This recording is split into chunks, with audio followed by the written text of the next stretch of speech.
13 वर्ष की बेटी की सत्य घटना।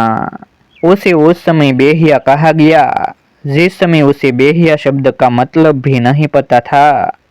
वो ऐसे बेहिया शब्द को समझती थी कि जैसे सबका नाम कुछ न कुछ होता है, वैसे ही उसका नाम भी बेहिया ही है। एक दिन जब वो अपने भाइयों के साथ अपने द्वार पर खेल रही थी, तब पापा ने उसे चिल्लाकर खेलने से मना किया और बेहिया कहा। एक दिन जब भाई बहन का आपस में झगड़ा हुआ तो भाई ने उसे बातों बातों में बेहिया कहा। एक दिन मम्मी ने उससे कहा कि स्कूल से आकर गाय के लिए सीधे घास सारा कर दिया करो।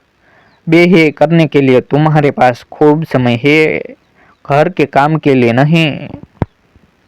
उसने कहा कि वह पढ़ना चाहती है, नाम रोशन करना चाहती है, लेकिन घर वालों ने 16 वर्ष की उम्र में उससे अधिक आधेड़ उम्र के साथ शादी कर दी। अब वो ससुराल आ गई। खाने में नमक कम अधिक होने पर सास ससुर ननंद भौजाई सभी ने बेहिया कहा। वह डरी सहमी थी। ससुराल वालों ने कहा, कान खोलकर सुन लो, लड़का नहीं हुआ ना तो उसी दिन मरा समझना अपने को और घर छोड़कर चले जाना।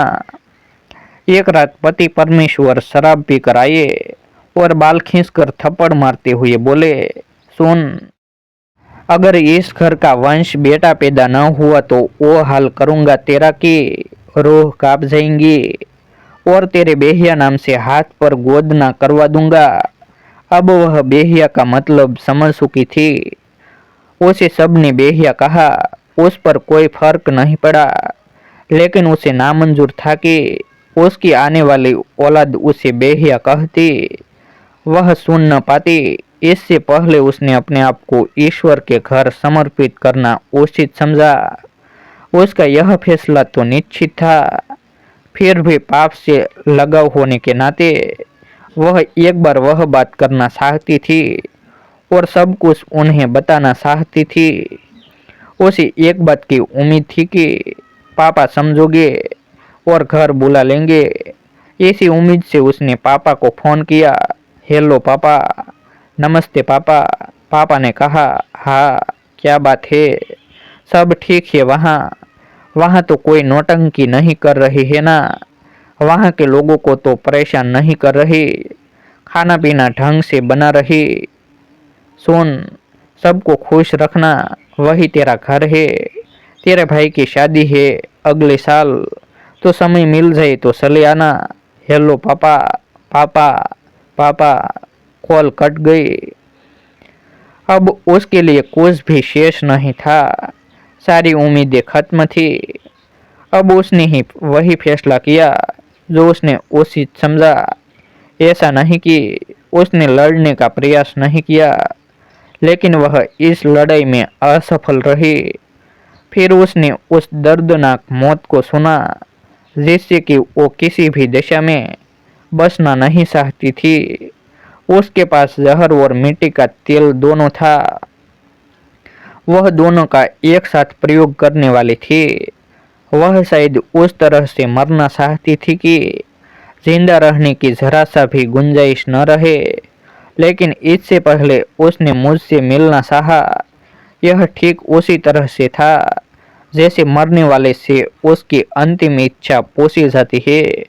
यह सच था कि इससे पहले मैंने उसे कभी देखा नहीं था। फोन पर कभी कभार बात हो जाया करती थी। उसने रोते रोते सारी बातें कह डाली। सुनने के बाद मैं शून्य जैसा हो गया। कुछ पल के लिए ये लगा कि क्या हो रहा है, क्यों हो रहा है यह सब। तमाम सवालों से घिरा हुआ था मैं, लेकिन न्याय तो करना ही था ना।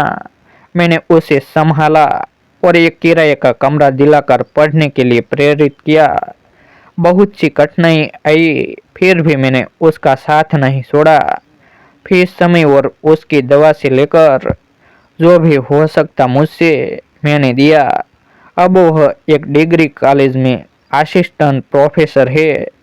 मैं और वह मिलकर ऐसी सभी स्त्रियों के लिए कार्य किए जिनका शारीरिक, सामाजिक और मानसिक रूप से प्रथा बनाकर उत्पीड़न होता चला आ रहा था। उसका सपना है कि इस दुनिया की किसी भी बेटी को बेहिया शब्द का सामना न करना पड़े।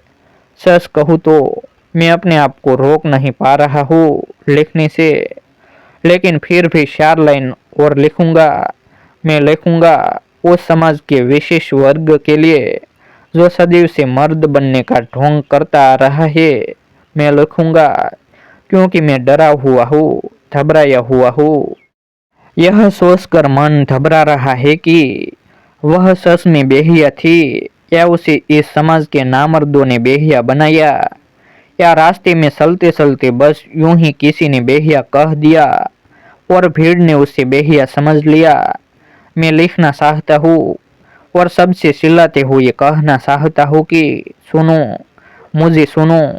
एक स्त्री तब तब बेहिया हो जाती है जब जब समाज के मानकों पर वह खरा नहीं उतर पाती। एक स्त्री तब तब बेहिया हुई जब जब वह समाज के नामर्दों से अपने हिस्से का हक मांगने की कोशिश की।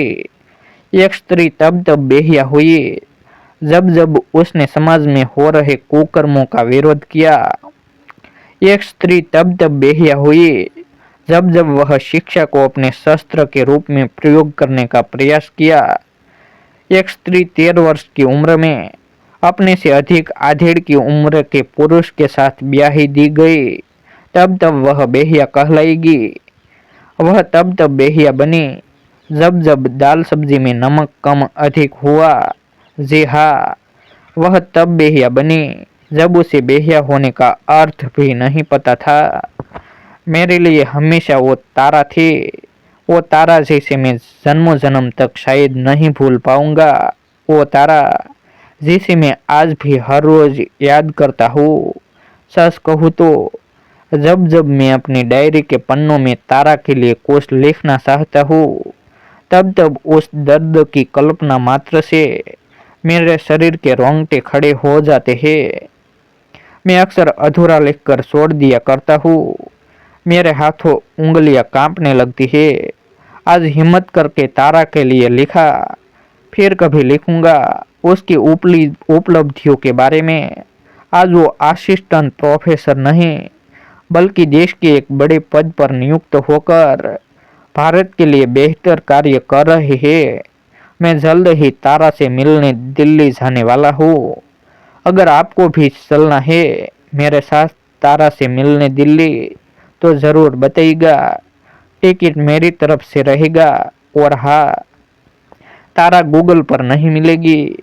सर्च करने की कोशिश मत करिएगा क्योंकि तारा कोई कहानी नहीं, हकीकत थी। तारा सिर्फ मेरे लिए तारा है, सिर्फ गूगल तक सीमित नहीं बल्कि अनंत है। और ऐसे न्यू जीवन उपयोगी वीडियो देखने के लिए हमारे चैनल को आप सब्सक्राइब कर लीजिए। जो आपके जीवन में कुछ नया करने के लिए हमारा चैनल आपको अवश्य प्रेरित करता रहेगा। ऐसे ही नए नए वीडियो देखने के लिए हमारे YouTube चैनल सब्सक्राइब करें, वीडियो को लाइक करें और शेयर करें। फिर मिलते हैं एक नई स्टोरी के साथ।